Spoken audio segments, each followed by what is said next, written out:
What's up? What's up? How you doing, everybody? Damien Zamora, CEO of GoMobile Solutions, coming to you from Cabo San Lucas once again. Welcome back to the GoMobile Happy Hour Hangouts. We have been just cruising with this content, and today what you're going to learn on this show is all about lead sources and joint ventures and how you can really tap into centers of influence so that you could create lead sources that will continue to pay off for many years to come for your agencies or anything that you're doing.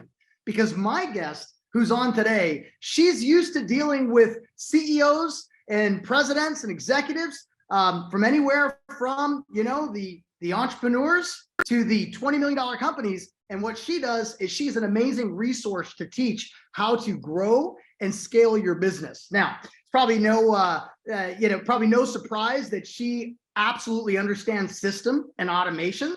I mean, like, she can literally go in and set up a company to go from being $1 million a year company to being a $50 million a year company. They're entirely two different beasts, and it takes different systems and process and automation. And I got to meet Michelle Nedelec here in Cabo San Lucas just a couple of months ago during a mastermind, and I was blown away at what she was teaching. I love her personality. I got to tell you, you were going to catch it right away. You're going to be like, I see why Damien he keeps good people. Absolutely do. I love to keep good people. She's talked about all the different podcasts. So she's got a number of podcasts. One is, in fact, I got some notes here. One is called the Business Ownership Podcast. And I've listened to a few episodes now, just kind of really getting an understanding of what she's teaching. You're going to love her teaching style. Today, we're going to tap it into lead sources because, as many of you are agencies, maybe you're doing the ERC thing that we recently brought out, or maybe you're selling mobile apps. You need to scale the business by leveraging centers of influence. And it's just, sometimes it's right under your nose. And so you're going to learn some real applicable strategies today that you'll be able to take and put into your business. And I'd like to say this because Michelle is going to kick your ass into next year with the 4 essential fours. And that I'm excited to hear about. Michelle, say hi to the GoMobile community.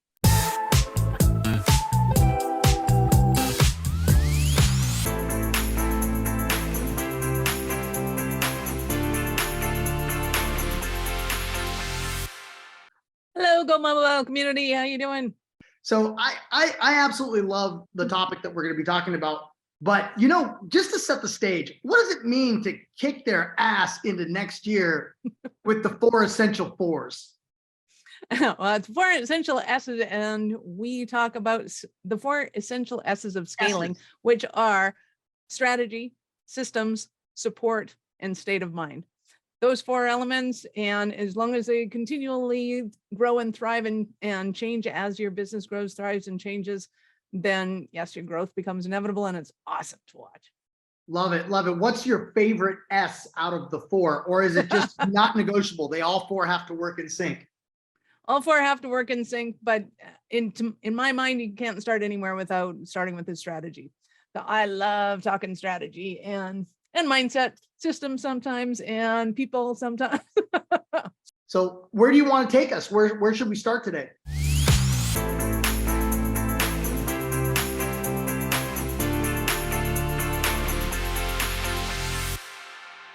Well, I will start with letting you know a little bit about me, and who is she and how does this fit into all of this other than Damien on holidays in Cabo. That was awesome. But I run a company, Awareness Strategies, with my partner in business and pleasures, we like to say, and we do done for you tech. So we specialize in certain applications, and we focus on that areas. And part of the strength of what we do is that we know what our sweet spot is. We know what we love to do, and we understand where other people's sweet spots are, so that we can basically work with them to have centers of influence, like you're saying, that can help promote us, and we can help promote them, and it makes business a ton of fun.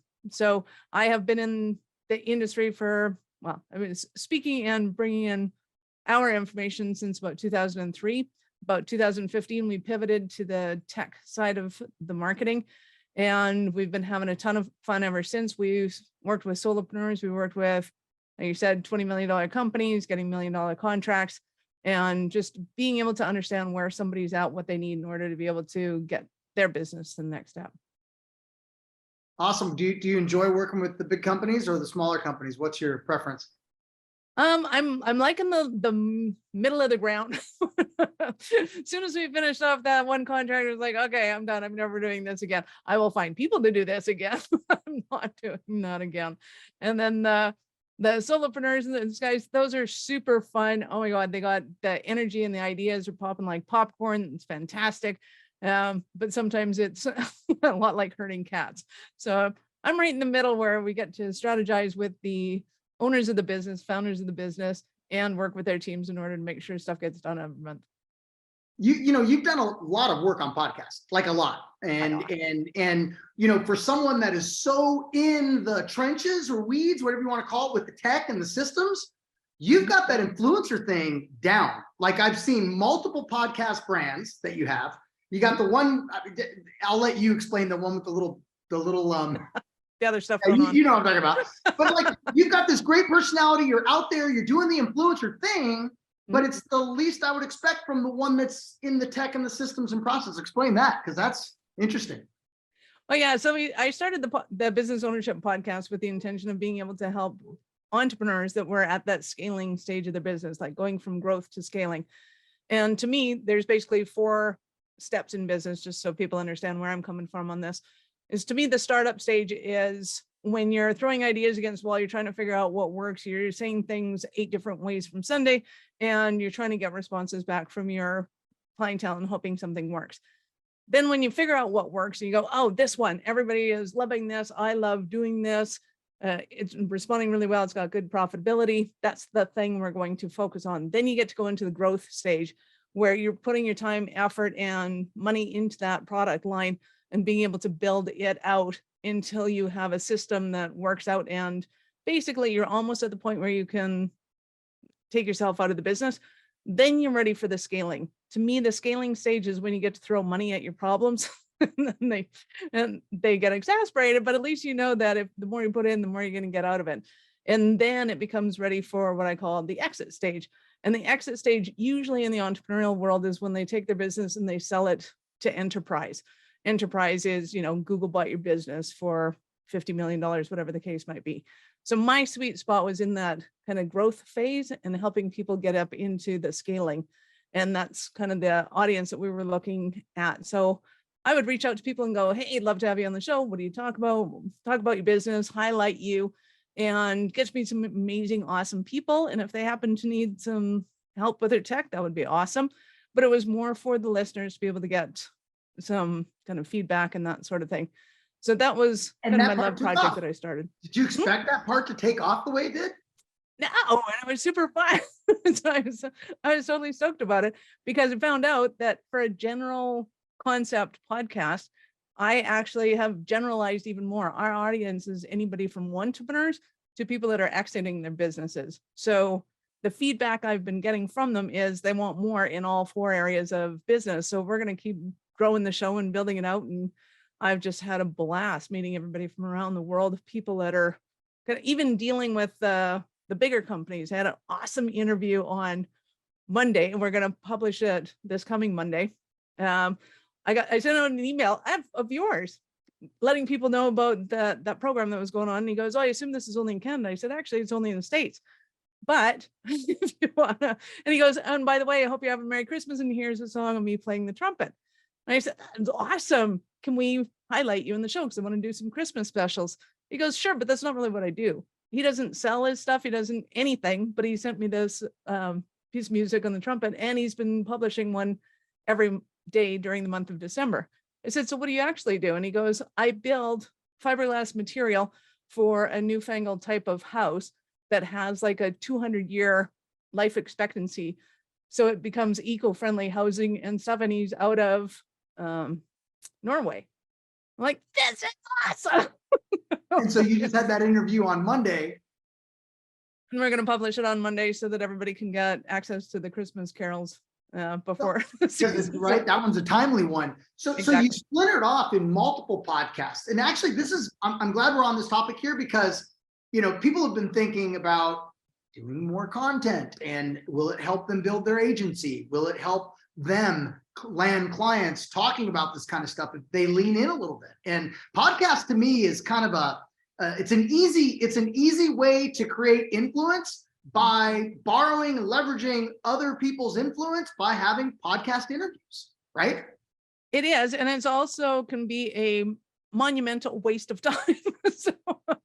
So you either have to love it or you have to figure out how to monetize it. And if you get stuck somewhere in between there, it can be a dangerous road to play. So you really want to understand, why are you doing the show?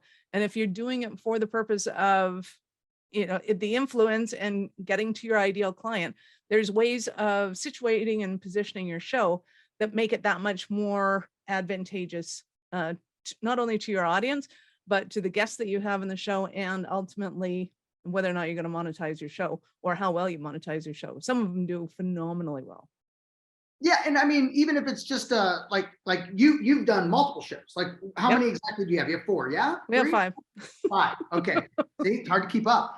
And so name them all for me. And by the way, write these down if you guys want to follow any of these podcasts. Name these podcasts because they all have a different kind of twist to them. Yep. So there's a business ownership podcast, and it's all about tips, tricks, and tools for entrepreneurs that are growing and scaling their businesses.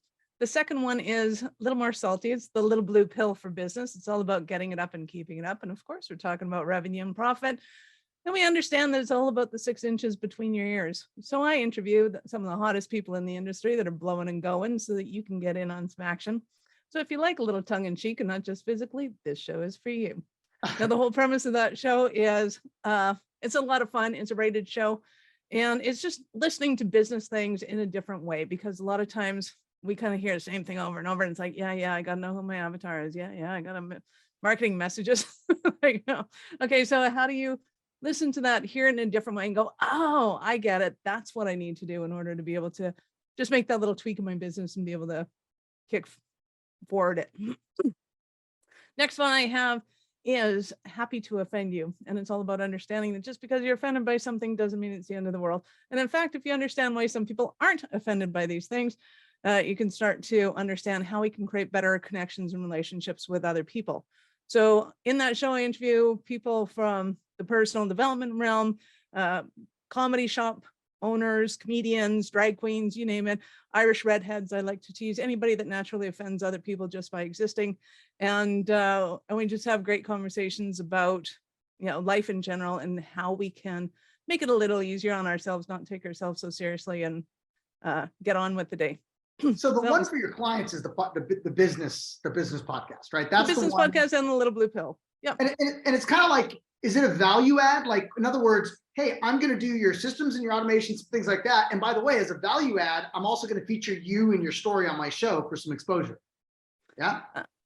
We could do that. Certainly it wasn't one of the intentions of the show at all. And one of the reasons that I did that is more for getting to meet people is really what it was, and being able to kind of find the people that were our ideal clients and saying, hey, I'd love to interview you on the show and find out more about what you do. And then that way it gave me half an hour to be able to talk to them about what they do, pick their brain about their business, and find out kind of what was going right, what was not going the way they wanted it to, and whether or not we might be a good fit. And that's why I came up with 7 to 8. 7 to 8 is another podcast that specializes in business owners that have made over $1 million in 12 months or less. And I interviewed them on how exactly they did that, what their turning point was, why they wanted to basically make $1 million in their business. 1, to educate other people on how to make that happen. And 2, that those are our ideal clients. And I want to be able to understand more about their business, how it operates, and where it is that they want to build to. So it's not to say that it's a sales call every time I do a podcast with them. It's not at all. It's really an opportunity to be able to highlight them, but it is definitely a door opener to be able to have better conversations with people other than, hey, this cold call. Do you find, is it a lot of tech you're dealing with to be able to manage five podcasts? Is it a lot of tech? I don't actually manage any of them. My team does all of it. So everything from me guesting on other people's podcasts, they arrange. I have Mickey arranges all my shows that I'm a guest on. Nina arranges all of the video editing and the social media platform. So I basically hand things off to one of the 2 of them. And if they need support, they kick it off to their people, and So yeah, Fun I to get have to a show team, up, right? talk, It makes things so much more possible when you have a team, for sure. right? So I'd love to dive into the lead sources and how you leverage centers of influence, and really how our audience, these agency owners, could leverage it to land more marketing customers, land more mobile app customers. Absolutely. And I think the biggest thing is understanding what you do, what you love to do, and what isn't your hotspot. What don't you like to do? And sometimes it's just knowing that there's certain people that you don't like to deal with, and that's okay. And finding other people that do like to deal with those people. So I guess I learned my lesson back in the day when I was doing coaching and therapy. And I was with partners, went into business with a partner of mine, and we ended up parting ways. And at the time we parted, I knew kind of, she was I like to do things, I like to get them done, but she didn't particularly like to think the idea out, make sure it was a sound decision. I like to slow things down a little. That kind of ticked her off. I wanted to know that it was the right decision to make at that time. So, I mean, I get that we were both perfectly right in our way of doing things. And afterwards, after we split, I noticed a lot of clients coming to me, and I'm like, you know what, you'd actually work a lot better with her. And I'd give her referrals, give her a ton of referrals, because I understood kind of the different nuance between what's going to make that client happy. If they want to know how to make decisions quickly and just kind of move things, that was definitely her foray. And I knew that they would be a lot happier with her.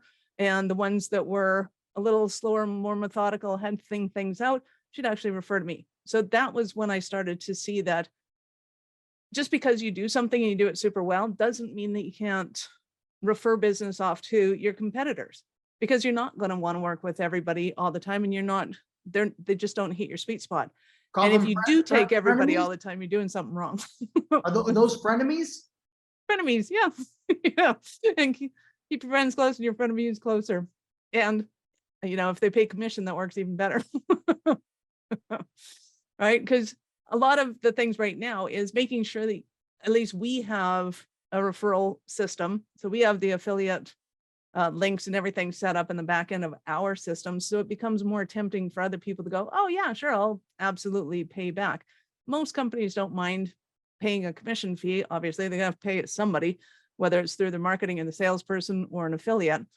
So being able to have those systems in place so that you can refer people to your competitors and or friends in the business, and so that they can refer people to you and they know that they're going to get paid on that business, and that it becomes a really strong relationship, not just a transactional relationship. That brings up a question. What are you for this is similar in that we're selling tech, we're selling marketing services. It's similar in that sense. What do you feel is a fair and attractive commission for people to refer you tech deals? It absolutely totally depends on the amount of work that you do in a project. So if somebody has a digital online course, they built the course once, they sell it, that it's a standard kind of 50% commission on those sorts of things. When you do tech done for you, it's going to be a smaller commission, because obviously there's a lot more work going into those things. So we pay 10%, but we pay 10% on the lifetime of the client. So some people might pay more than that, but they pay it for the first year or the first contract. We just go through, and as long as we have a contract with our clients, we pay the percentage on it. That's fair percentage. Even with, like, for instance, with the mobile app, for those of you that sell mobile apps, you have a margin to work with, and we're doing all the done for you. So it's the opposite of what Michelle was just talking about. but 10% is still very fair. If you sold an app for $5,000 and they got a $500 pop, that's still a very fair deal. Granted, you can offer them more with the mobile apps, but now let's flip it. Now we're doing $2,000 a month Facebook ad budget management, and there's a lot more going on in there. 10% is fair for a referral. It's maybe your neighbor referring their sister who happens to own a business that does X. She'll be happy receiving 10, 15%. It's fair. So thank you for that. Absolutely. And if you can partner with somebody who doesn't do mobile apps, but they work with clients who need mobile apps. So there might be somebody that does, I don't know, interior designs for a restaurant, say, and you go, hey, we got this, this program, and we'd love to work with you. And the restaurants are all going, yes, we totally want to have a mobile app. That'd be fantastic.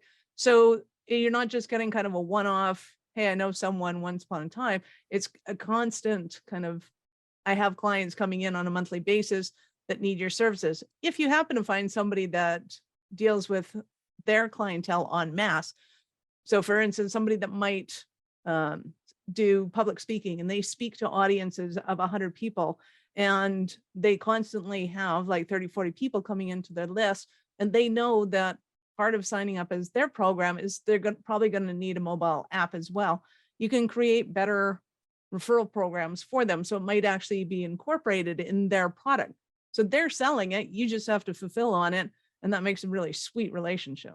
That is interesting. That is a different slice of something that we teach, which is you go find the events that corral your ideal target audience, right? Like, let's say you're looking for dentists. They put 500 dentists in a room on some given weekend in Las Vegas, for instance. And so we look for those events. We sponsor the mobile app for the event to get access to the people, to sell them our app or other services, right? Here's the thought that just came to mind, is that it's one thing to find the events. It's another thing to also team up with the people that are already committed to going to multiple events, already investing in sponsoring multiple events. They've already got 6 on the docket for this year. You have none. You're just reaching around and like, oh yeah, I'm going to 6 events. That's a great idea, because it's not something I had directed them to do. It's like, hey, get the event and be the one vendor out of 50 that has everybody using their product, your product, right? Be the one vendor that's actually getting all the attention. Walk out of there with all the deals. Now be the guy that or gal that actually does a deal with 20 of those vendors, because they got more shows on the docket. That's a great idea.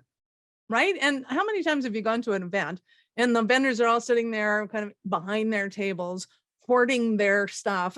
It's like, well, don't go over there. I saw you going over there and talking to them, so you can't come and talk to us. And it just becomes this really weird energy around the sponsors booth. When you go out and you're like, hey, what do you do? How do you do it? How many events do you guys go and speak to? Is it this kind of an audience? Like, and you're picking their brain about what they do and how they do it and how they can make more money by doing the exact same thing they were going to do anyways, which is speak to that audience, sell that product. But then they have a upsell, downsell, cross sell that involves your products. Like, well, it just totally makes sense, and you never run out of conversations. Even if they're not going to sell, even if these vendors are not going to go take your product and just start selling your product out there, they may, but like you made a good point. They leave that place with 40 or 50 leads. They leave every event either with new relationships, new customers, new leads, right? Right. And how many times do you notice that you have way more time to talk to the other vendors than you do to the people that are coming by? Right. And it's being able to create relationships with them. And especially if you happen to see them at 3 or 4 events, it's like, okay, now we're meant to do something together. Yeah, no. And I think it's also good, again, mobile app, just to kind of harp on that, because there's a lot of app players here on the happy hour. You know, yeah. I mean, they're downloading the app as well because they're attending the event. And so they're using your product too. So that whole know, like, and trust to the 50 vendors around you, it's kind of already done. Just as powerful and more powerful than it is that the 500 dentists are all playing with your product. Now you got your 49 other vendors playing with your product, and they're your multiplier effect.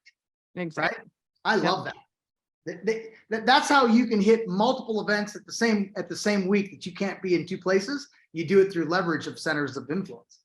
This is awesome. What are some other strategies that you teach around the lead source stuff?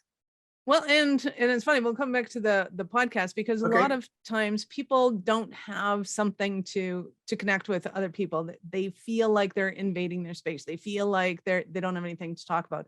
The podcast to me were a great way of going, hey, you got a fantastic business. Would you be interested in being a guest on the show?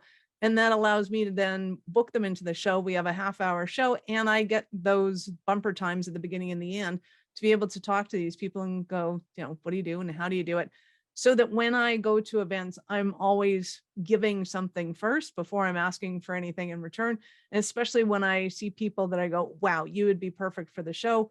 It'd be a great connection. It gives us a nice excuse to be able to get together again and have a conversation. So, I like it. I like this happy hour thing. You know, this gave you and I a platform to spend some time together, and teach together. This is fun, right? And so I will say I am proof of what you've said, because when we started this, I didn't expect to be doing it 3 years later. I expected to be doing it. I expect that little virus to go away in about 2 months and we'd be back to normal. I'm so glad I didn't go back to normal with this, with respects to doing this, because what's happened now, we got 106 now episodes in the can after today. And now we're starting we're starting to feature these on our YouTube channel. You guys can go. You can go as well, Michelle. It's GoMobile Solutions YouTube channel. You're going to be on there soon with this episode. And so, just looking back now, I would have done it all over again. Absolutely. What a great thing to do. And so if you just just create a show that's something that you are passionate about, that might lead business to you, obviously, because maybe the businesses that support, those are the people you want to go after. This is a great format for you to be able to have conversations with people that you jive with. Well, and importantly too, in my shows, I'm always talking to these people, and after the shows, about who do they know that has a center of influence. So I'm not having what Jay likes to call the retail conversations with people of, hey, do you want to buy my product? It's, do you know somebody who, and I already have an idea of who my best centers of influence are. So branding companies are fantastic for us, because they'll help a company brand, but they don't usually do any of the marketing after that. If they do some, they certainly don't. Hint, everybody, write that one down. That is your target too for mobile apps, just for what she's saying. Exactly. Right. So you go and say, hey, it's been awesome meeting with you. And you realize kind of you've got nothing going on between the two of you, and that's totally cool. But you wouldn't happen to know anybody that specializes in branding, would you? Because I would love to be able to partner with some awesome branding companies and a variety of branders, right? Because there's some people that have lower budgets. They just need to get a logo and some stuff together, make it look good. They may have a concept that they're going, oh, this is what I want, but everybody tells me this combination of red and pink is really ugly to get. It's like, so we need a brander, just do that. And then I might have some other clients that need, the $40,000 branding package. So I'm constantly wanting to meet branding companies so that I can connect with them and see whether or not we might be a good fit for them culturally and otherwise, that I just have somebody to refer that business to. What are some other key lead source type companies for what you offer? Some other ones are POS companies that go in and sell That's point of service in restaurants. Credit card processing. Yep. Point of sale terminals. We want to make sure that we can connect in there, because we want their customers' information go from their POS into their CRM and be able to upsell, cross-sell, create a concierge service for their ideal clients, all that kind of fun stuff. So those are a fantastic partnership for us. Okay. Merchant accounts, also awesome. Anybody that sells a merchant account, they probably need some marketing as well, and they probably need the online marketing, especially if somebody specializes in online merchant accounts. Okay. Right, like WePay or somebody like that. These are all direct hits for all of you on here, by the way. All of them are. Yes, and you want to go and meet them, and they may or may not be a good fit for you. But the other thing is, you can always come in here and go, hey, they weren't a great fit for me, but Joe, do you want to meet these guys? They're fantastic. And Joe's like, oh, I don't know, but Kevin might like to have them. And you, within this community, you're creating a network of people that you can then refer things to. Some of you may specialize in a certain industry, some of you might not. It allows you to create this community of referral systems so that when you make a connection that may not be a perfect fit for you, it might be a perfect fit for somebody in here. And people always remember those connections. Like, it is so much fun to just go, hey, Damien, got a connection for you. Check this out, right? You remember that, you know it. You're like, especially if it's an awesome one, you're like, fantastic, do it again. Yeah, exactly. And again. So you mentioned something, and I did not want it to be, whoop. I want to make sure everybody heard that. So like, you're having a conversation networking with just Jane, okay? You're having coffee. And clearly Jane doesn't own a business that you would do your marketing for or whatever. But as you're talking, I'm actually looking for branding companies. Do you know any branding companies? Here's what I love about this little nugget you just dropped. And I want to make sure everybody gets this. So it's one thing to first identify the key lead sources that you want to arm with, like the credit card processing companies, point of sale systems. These are her examples. well, those are perfect targets for you to also sell mobile applications or digital marketing to, right?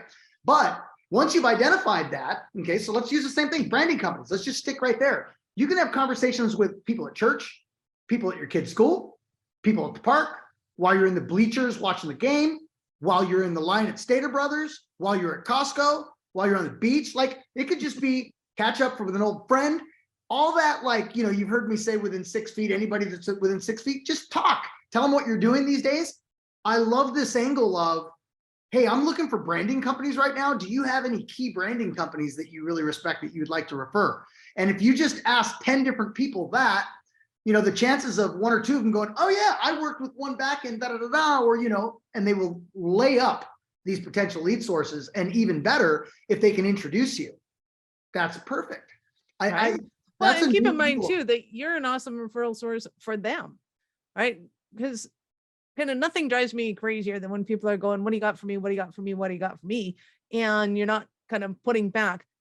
It's, you have to understand that you're also a fantastic referral source for them if you don't do the branding, right? Because almost all of your clients that have an app are going to need some kind of branding. And when you look at it and you're like, oh my God, your nephew drawn it? You never say that to your clients ever. But if that's kind of the hit, you're like, hey, you know, that's a really creative branding scheme you have there. Like, tell me a story about it.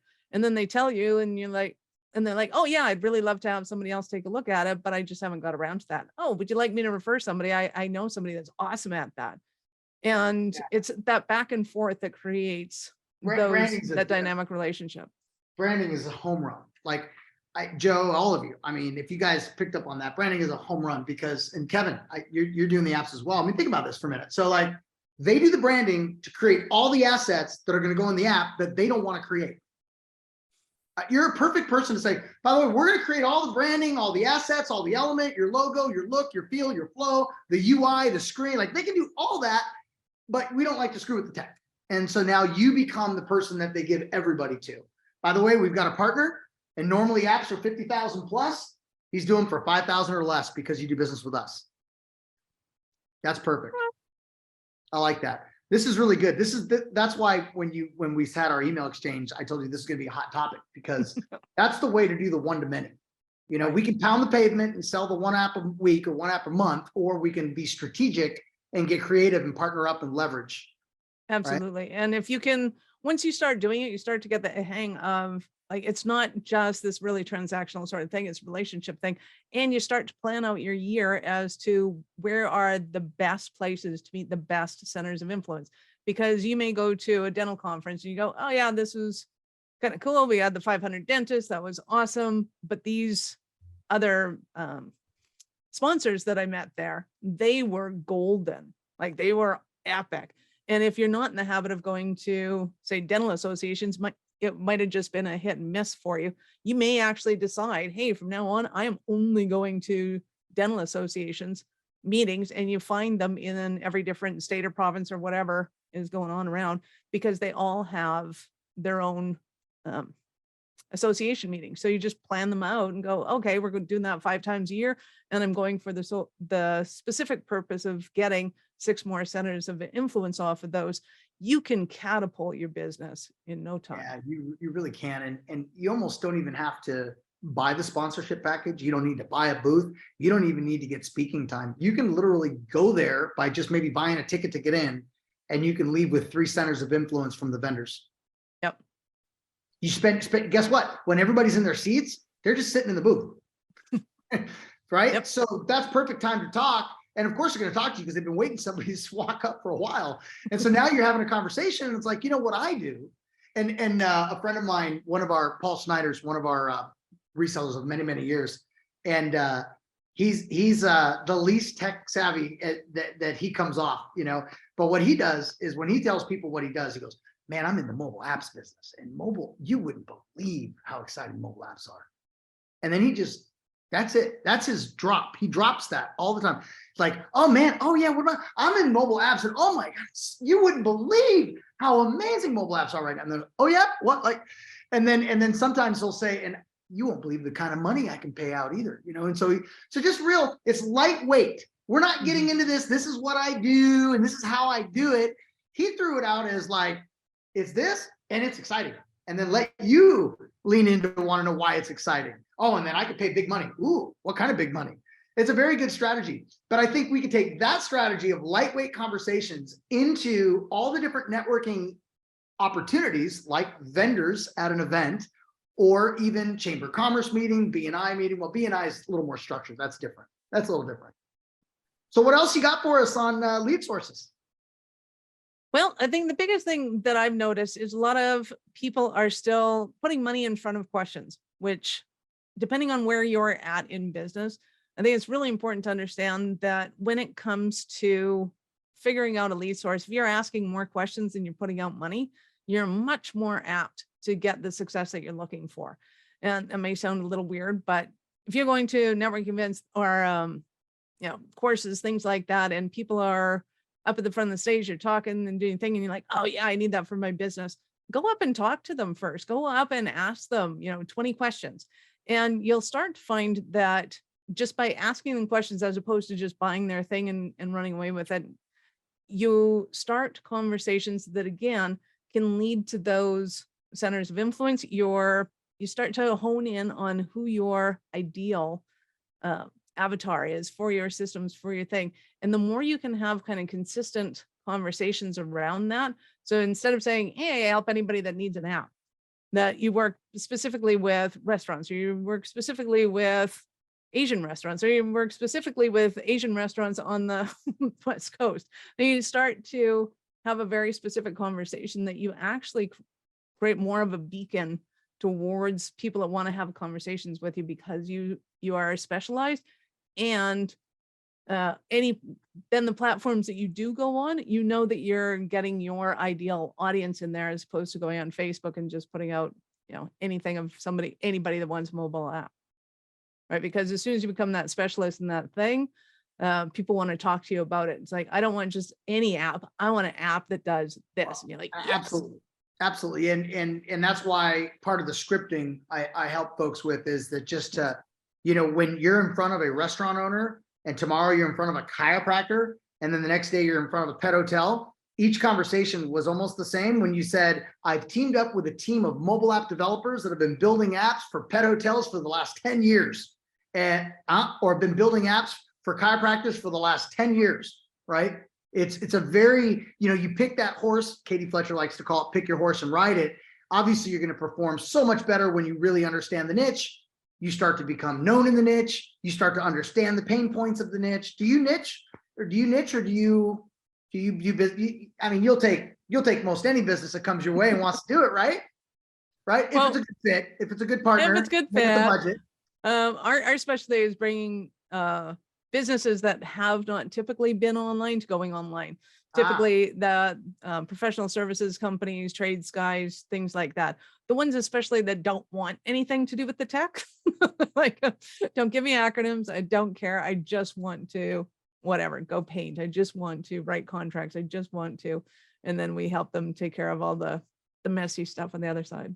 This lead source game can change your trajectory next year. Bottom line, whatever you're doing, whether you're doing GoMobile stuff or you're doing other stuff, if you're selling stuff, lead sources and centers of influence right now, there's more and more centers of influence popping up. Centers of influence become great targets for customers as well.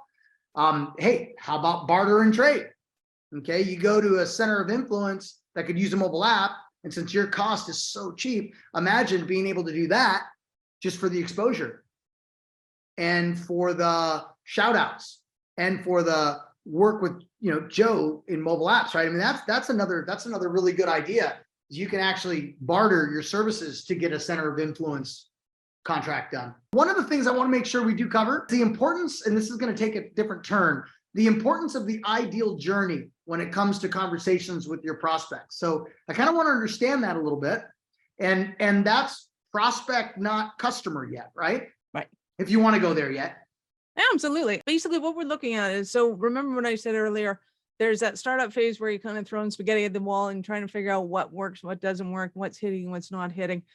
And at that stage of the business, you really want to spend a lot of time talking to people and figuring out, you guys should be past that because Damien's giving you all the goods to bypass, to go beyond that and straight into the growth for your business. but being able to, and even potentially understand the conversation that your clients are going to be having with them as they click into their apps that they're going to be using with you guys. And it's being able to understand that once the business owner, and let's put it that way, once the business owner has honed in on that conversation, they start to realize, hey, if I say this same thing 3 times to 3 different people, I am much more apt to kind of hitting their sweet spot, and we continue on a conversation together.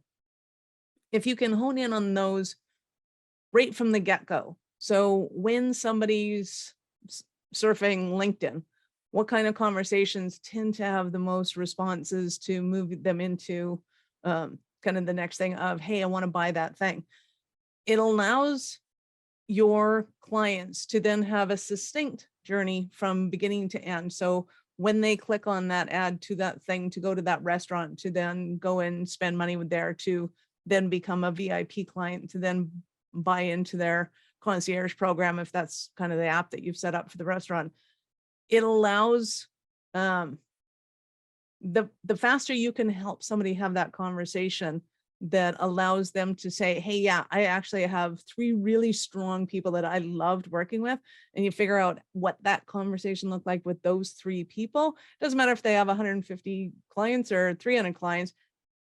If those 3 people are their ideal clients and you can figure out how that journey happened for them, then you start to create a journey for other people just like them, so that your clientele is getting kind of their happy clients, which then allows them to stay in business a lot longer, making a lot more money, and being a lot more happy with you in the end, of course, which then, allows that longevity of that relationship. Does that make sense?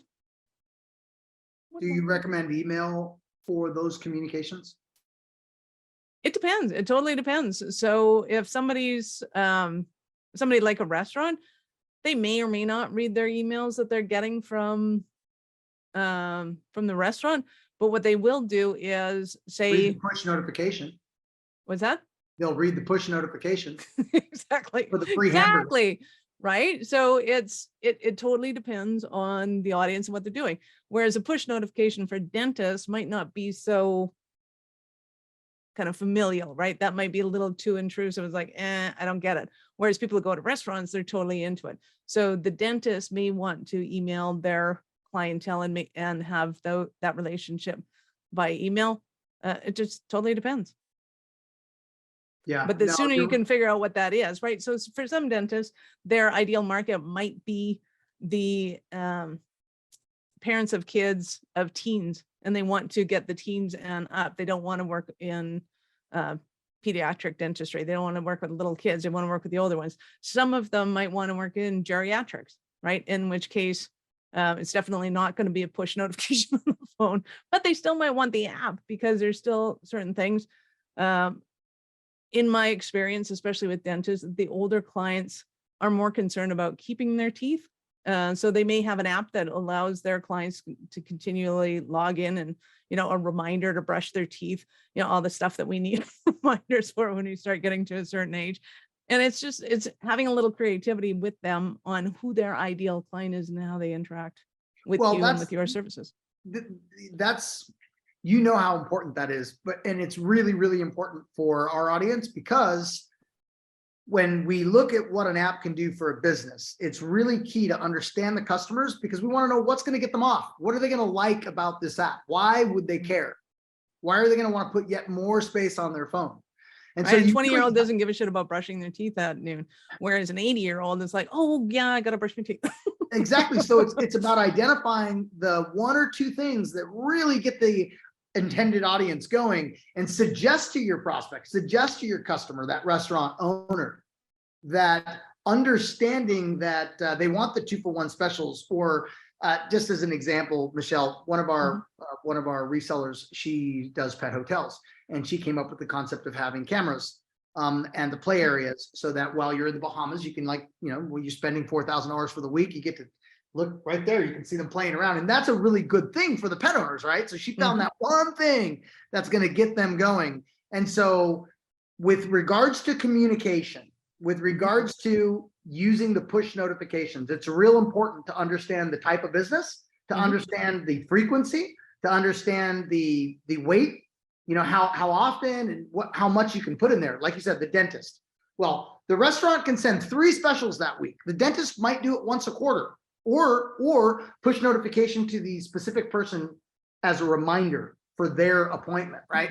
But it's a very different. And so when you analyze for a business, when you're working with let's say a 5-person company, just an entrepreneur, and they're blowing and going, and you say, okay, look, and you've got your retail traffic, you've got your email list, you've got your application now, so you can do push notifications. And then you probably also recommend other points of contact for communication. And again, I'm going to go back to it. Totally depends on who their audience is and who they typically hang around. And a lot of entrepreneurs will think, oh, I have to be everywhere for everything all of the time. And that's not true either. They can, if they're at the point where they have a team, take any piece of marketing media and be able to break it down into the 12 different platforms that are available. So I can do this video with you, and I have the wherewithal to be able to take the video, give it to my team and go, hey, can you extract this and make a blog out of it? Can you make some shorts every time, we answer that question, put it on YouTube? Can you, that one scene where Damien was going like that, can you go and make something fun and go and put it on TikTok? And the team goes and runs with it. That doesn't necessarily mean that my audience is in all of those places. In fact, with my audience members being, the $1 million entrepreneur and in that area, most of them don't have time to go scrolling through TikTok. And they're certainly not looking for business applications when they're doing it. They may accidentally come across it when they're, waiting for the kid to get changed to their sporting event, but that's going to be about it. The majority of my efforts are going to be in LinkedIn, where they're going to be looking for contacts and connections and getting together with their buddies. So in somebody's case like mine, the app that I write is going to be specific to that. And I'm going to try and get as much pertinent conversation to the app as possible, as opposed to, going to Facebook or TikTok or all the other ones. Because that's your channel. Right. Because you essentially own that channel. Yeah, that's a big selling point, actually. All right, cool. Michelle, she's a coach. Okay, she coaches these CEOs and these people how to run a good business, how to scale their business, and how to grow. And it boggles my mind that you could be the center of influence and do all these things and be fun and a personality, but yet also do the tech that you do. I still don't get that. That's all right. All right. Well, I'm going to start some of the lightning round, and we can go back and forth a little bit, and we don't have to end the lightning round. But I'm going to start. So, forewarned you about this. What is the best advice, Michelle, that you've ever received? Well, the best advice I think I've ever heard was from Churchill. It said, if you find yourself halfway through hell, keep going. And one of the reasons I particularly like that is, as an entrepreneur, I think we find ourselves in a lot of situations where they're like, oh my God, this sucks. I can't believe I'm doing it. I was one of those people that kept quitting right before the sweet spot. And that I think a lot of people can relate to you on here. Right? You put in a ton of effort for a ton of years. You're doing everything that you possibly can.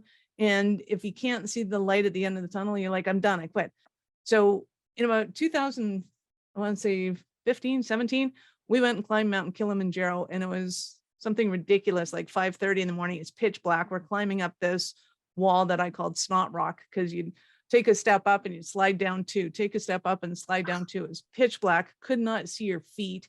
All you saw were the little lights on everybody's helmets kind of up the path. And at that point in the morning, we're almost a vertical path. So you really can't see anybody up front or behind you. And I'm like, I'm done. I quit. Like, this isn't getting me anywhere.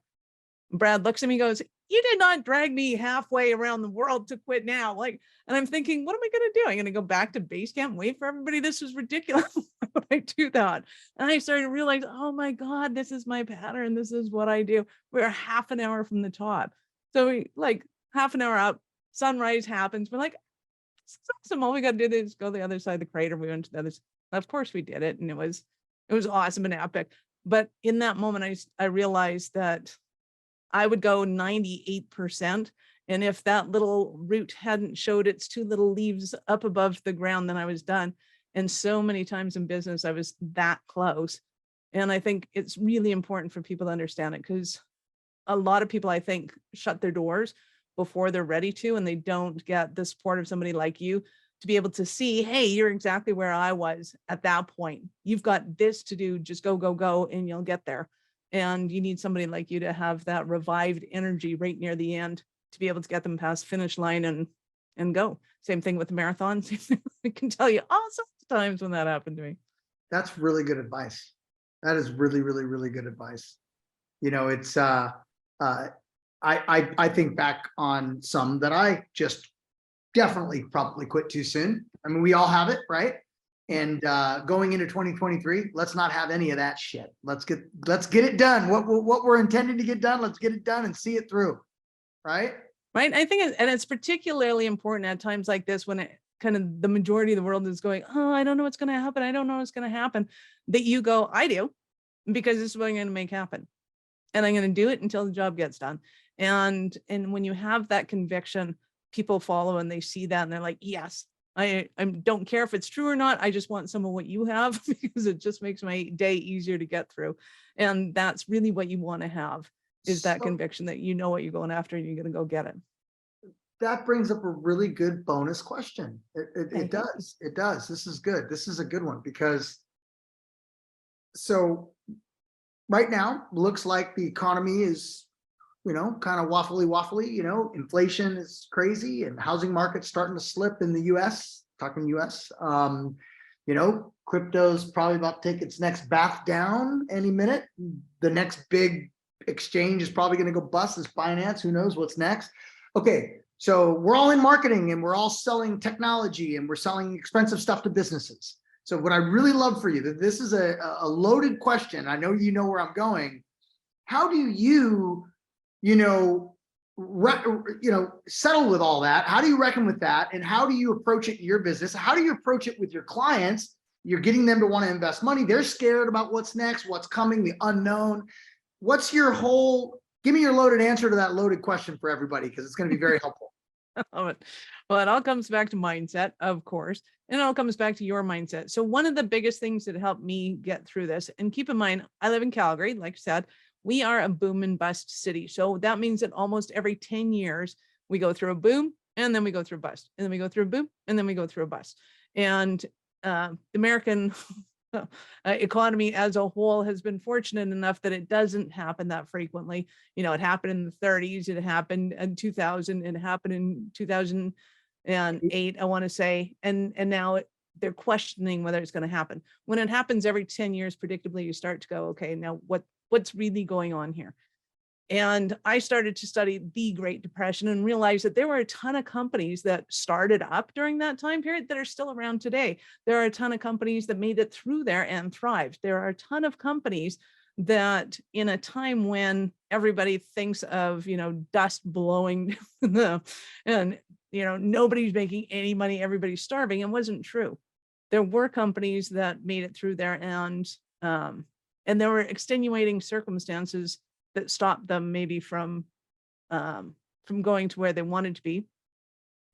And when you understand what those circumstances were, you start to go, oh, okay, so it's not that everybody bottoms out during, you know, one of these times.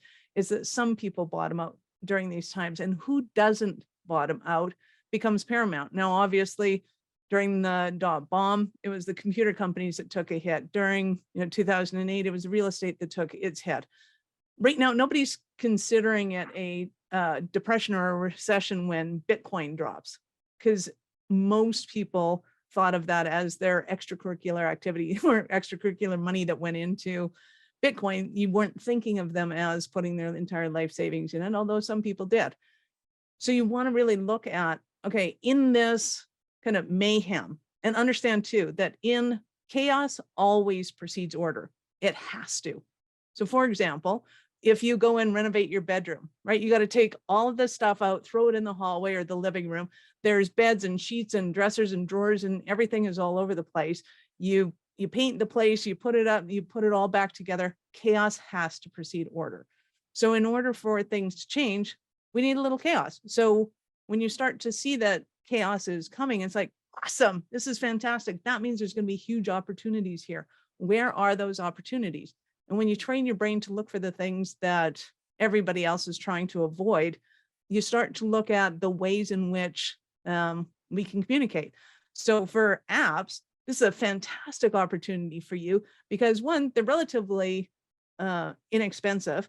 Two, it's right on their phones and it's allowing people to get access to information they need when they need it with what's going on. And it allows people to connect and communicate in a way that they might not be able to otherwise. So if people are freaking out that, they're not going to be able to, they're going to have to downsize. They're not going to have the big, huge space for their offices anymore. They're still going to have their phone. They're still going to be using those. And how do you adapt that conversation to bringing uncertainty or bringing certainty to a very uncertain place? And a lot of times when we understand that that's just the language we use, it's the way we talk to ourselves, it's the way we talk to other people. And it's not blowing smoke. It's having a sense of understanding that there's always opportunity in the disruption. And when you can see that you articulate that to other people, and they love that. They want to be around you. They want to know what those solutions are. And then they start thinking solution oriented. They start thinking of different ways to operate, right? The companies that blew out a wall during the first 2 weeks of COVID and put in a drive-through window are the ones that are still around. They're like, hey, this is insane, but we obviously don't need that wall anymore in the restaurant. So why don't we put in a takeout window? They did. And, Denny's did awesome around here, which is kind of weird. Like they were probably one of the most popular restaurants for the first year of COVID, which was very abnormal. It was typically, where the 20-year-olds hang out at 3 a.m. Yeah. No, and when others get fearful on spending money on marketing, that's your client's opportunity to spend money on marketing at a lower price, with less competition, at a higher click-through potentially, right? I really think that for us as digital agencies, and when I'm speaking for the crew, that it's just the most amazing time that I've seen in the 13 years that I've been playing around in this agency world thing. I mean, it's just crazy right now. And I see it's going to get better for you guys. It's going to be great, right? Digital Right. adoption sped up, right? You talked about that. The need for marketing, the need to, there's a lot more noise. So the need to penetrate the noise is definitely there. Whether it's a bad market, good market, you still got to penetrate the noise, right? Mm-hmm. So yeah, lean in. This is your time to create something really special. In fact, in 2008, you mentioned 2000, some of the big companies now came out of that shitstorm, right? Right. Google, Apple, Facebook, right? I mean, came out of that gnarly shitstorm, and they were all garbage. Like they were all non-money making craziness. Yep. But the ones that stuck it out, that didn't give up at the 5-yard line, right? Mm-hmm. They made it through. All right, next question on the lightning round. A book that you would recommend to this audience, and why? Well, my favorite is always Think and Grow Rich by Napoleon Hill. I think it's the entrepreneur's Bible. And if you don't have it memorized yet, you haven't read it enough. The counterpart to that one is also Think and Grow Rich by Think and Grow Rich by Napoleon Hill, and The Science of Getting Rich by Wallace D. Wattles. And Wallace D. Wattles is a little easier to read and it's just helping you hone in and focus your brain on what do you want. It's acknowledging the fact that there's certain things that you don't want, but how do you focus on the things you do want? So not that this is an exercise in the book, but it feeds into what we were talking about earlier, is if you're the kind of person that gets stuck on the problems or it's not working and that wasn't what was going on, is just write down what the problem is and then what are 6 solutions to that problem. Real or imagine, just start brainstorming them so that you get your brain into the habit of thinking solution oriented, of thinking forward thinking, of seeing opportunities where others are seeing problems, and seeing how to make money, because people are always going to be, we have to eat, we have to live somewhere, we have to do these things. And the question becomes, how are we going to do that? And how do we do it in a way that's appeasing to you? How old were you when you first read that book, Think and Grow Rich? I was if you can 25. Remember. 25 was the first time? 25 was the first time. When did you pick it up the second time? When I was 25 3/4. So you actually hit it a couple times, like right away. I dog-eared that Yep. book. I read it front to back, kind of as quickly as I could. I went to certain chapters that hit me. I went to, and I delved into it because Did at you that do all the point, exercises? oh yeah, So you write them all on the wall, the whole bit? yep. Okay. I So was a mess at that time. So I was like, whatever the hell it is that I got going on here, I don't want anything else to do with it. Like whatever's in my head, get it out. I don't want it. This is not my lifestyle.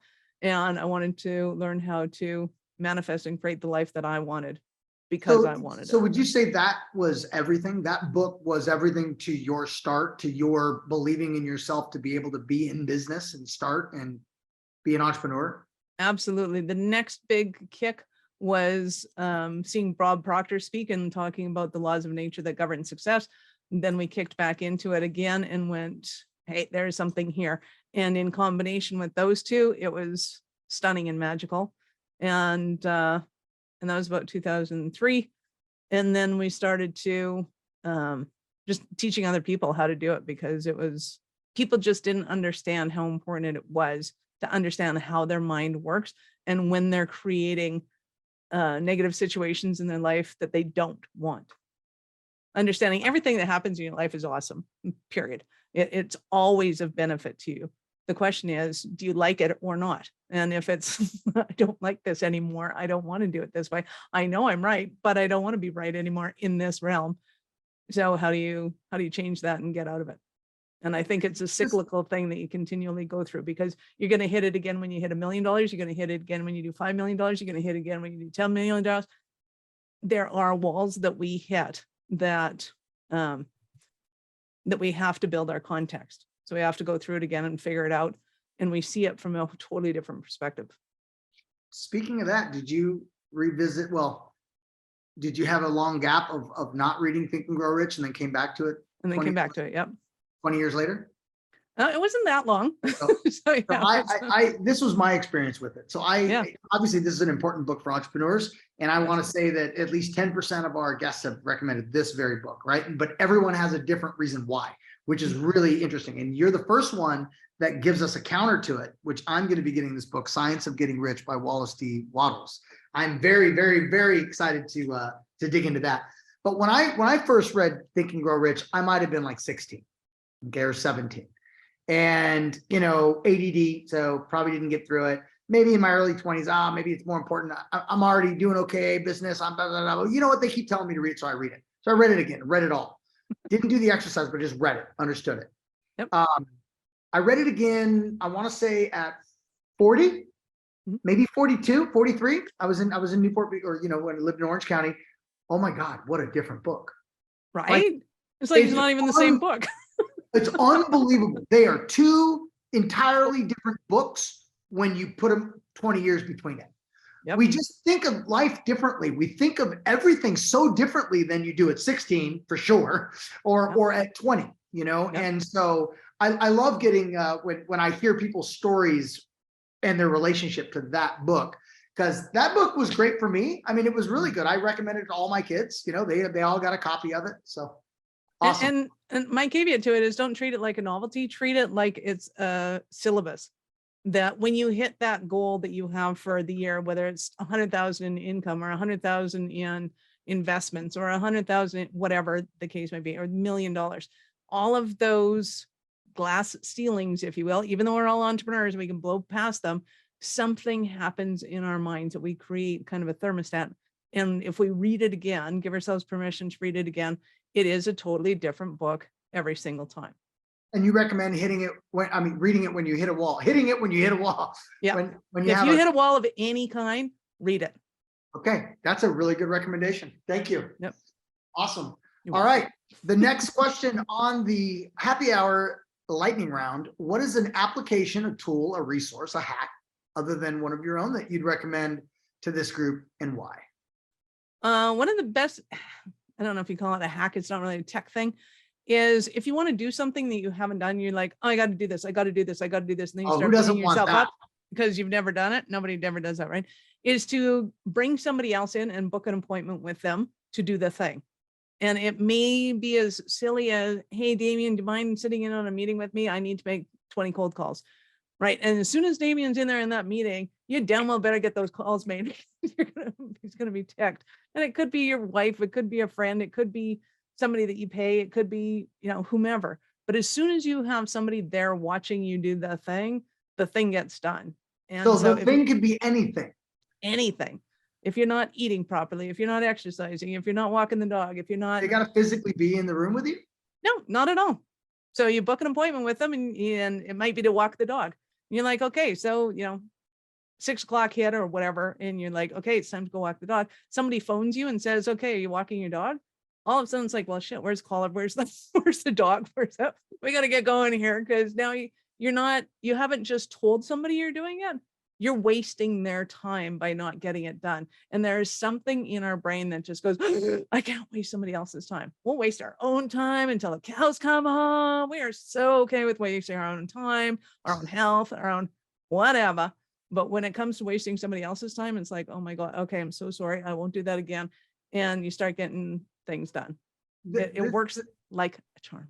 I need to understand it more because this sounds like it sounds like a really useful tool. It doesn't sound easy to implement. So I want to dig in a little bit more on this. So like, let's say I got to organize my damn garage. The garage is a wreck. It's a mess. It's a wreck. I keep pushing it off. I even talked to my housekeeper today and said, we got to do something to get, maybe I've got a little version of this starting. I think I got a little version of this starting because I'm asking her to come and be with me because she can't do it. Because how do you know where the tool goes where? She can decide where it has to go, but what she can do is hold you accountable. And in this sense, it's not about being accountable. So accountability groups work sometimes, but not when everybody has to be there anyway. And then we start treating it like the water cooler and we're just shooting the shit and it's a complete waste of time. That's not what I'm talking about. But when I'm talking about when you say, okay, I'm going to pay you overtime Saturday at noon. Be in my garage. We are going to go over this wall of the garage. We will get that done on Saturday. She shows up and it's like, come on, Mr. Zamora, come on. We're going to go clean your garage. You're like, shit, I got to go and do it now. And in your brain, something fast forwards, not to how do I get out of this, but how do I get it done faster? So kind of like making a declaration, right? Like even when people make a declaration on Facebook, it's like, I'm going to do this. That declaration is awesome if it works. So first one is make a commitment. And this is going to happen. It's not when this happens. It's I am doing this and I'm doing it at this time. Decision. Awesome. Yep. If that works, great. Do that all day long. If something happens and you need a little stronger one, then make a declaration out loud. And sometimes it's just declaring it out loud and going, I'm going to take the dog for a walk at 6. Great. If it happens, awesome. If it doesn't, declare it to somebody else and have them hear you. If that doesn't work, you got a real issue with with your own voice, holding yourself accountable and being worth your word, which is a totally different thing. But this can help you to get stronger on that. Because what's happening isn't that it's not important for you to do the thing, it's that something else in your mind is more important. So it might be that your wife's going, oh, but I want to go and have a hot tub at 6. And you're going, okay, she's clearly more important than the dog is.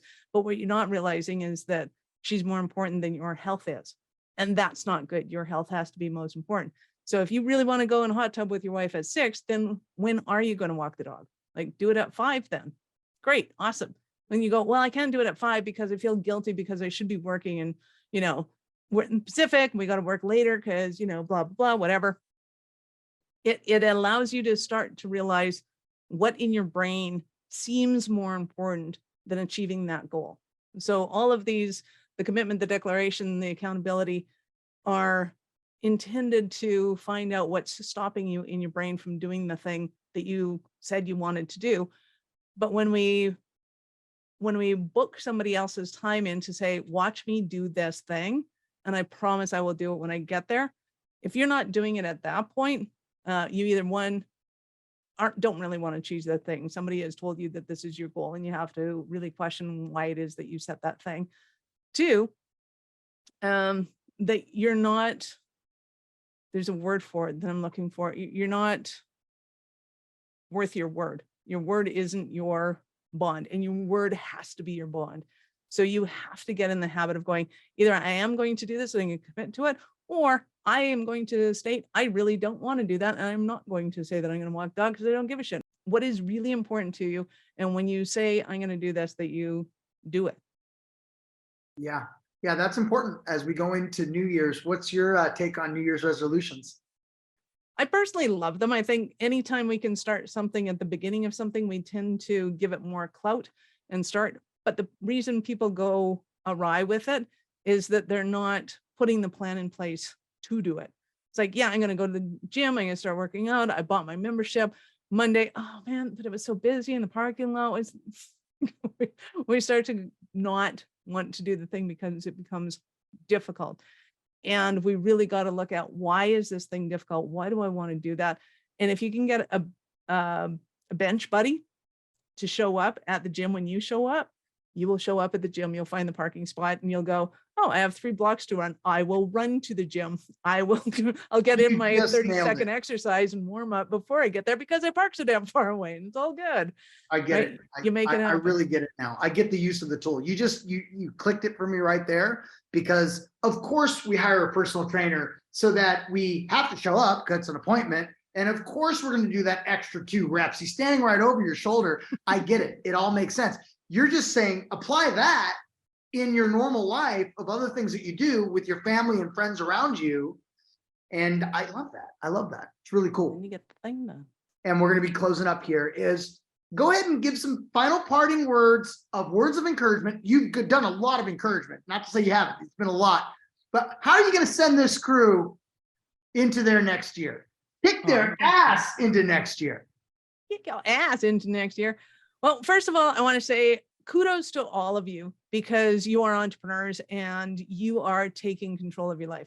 I want you to understand that being an entrepreneur is the most difficult thing you will ever do in your entire life, because you don't know how to do it. So there is firemen go into houses that are burning, but they've had a ton of training on what to do and where to go and where to walk and where to look. And entrepreneurs don't have that. They run off the cliff and go into hope and prayer that they can fly it. And they watch Damien go, he's flapping his wings. Okay, I'll flap mine. So I'll be good. But you're questioning your every element of survival. Every element within you is going, if I just stay the same as I was, I will be safe, which is true. You'll be bored and you'll be dead, but you'll be safe. And so by becoming an entrepreneur, you're challenging those beliefs and saying, hey, there's a better way. There's a different way of doing things. And without having the answers to that, that's a very dangerous place for your brain and your body to be in. So straight off the bat, kudos to you. I love and admire you. I think that special kind of crazy is you are my peeps, and I love you to pieces. And I think it's important to create a community of like-minded crazies so that we know that even though other people make us or try and make us feel like we talk too much, we're too loud, we shouldn't be disrupting us during the day, all of those silly things that we hear, to go, you know what? No, I have a mission. I have a statement. I know that what I'm bringing to people is going to make their lives better. It's going to build their business. It's going to change the way they see the world. I'm bringing them hope and opportunities that they wouldn't be able to see on their own. And I have a duty to be able to do that to other people, so that together we can change the world and encourage all entrepreneurs to see the better side of life, the more optimistic, the sociable side. And we're here to pat each other on the back. And that's why I think centers of influence are so important to find, because they make our lives so much easier, and we make their lives so much easier by offering things that they wouldn't offer their clientele. So all around, you guys just deserve huge applause. And whatever you got to do next week or the beginning of next year, put those things in your calendar and say, I am doing these things. It's not I will, I am doing these things. This is a start date. It's going to happen, and off to the races. Awesome, Michelle. Well, thank you so much. I really appreciate the knowledge that you've shared with us and your time. Thank you so much, Michelle. We'll look forward to chatting next year, and we'll have you on again too. But I want to chat with you about some more stuff. And all right, thank you so much. Absolutely. Have fun, guys. Go kick some ass. Michelle. Wasn't that awesome? That was awesome, huh? Michelle was awesome. I love doing these things. We're just going to keep doing them because we love doing them. Hope you guys enjoyed this happy hour. Thank you so much for your time. Thank you so much for your attention. Thank you so much for your business. Thank you so much for your trust. You're a family to us. We absolutely love each and every one of you.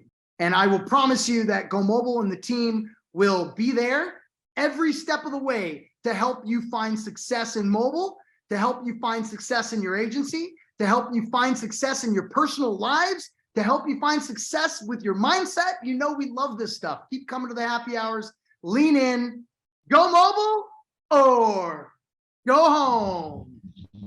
All right, guys, take care.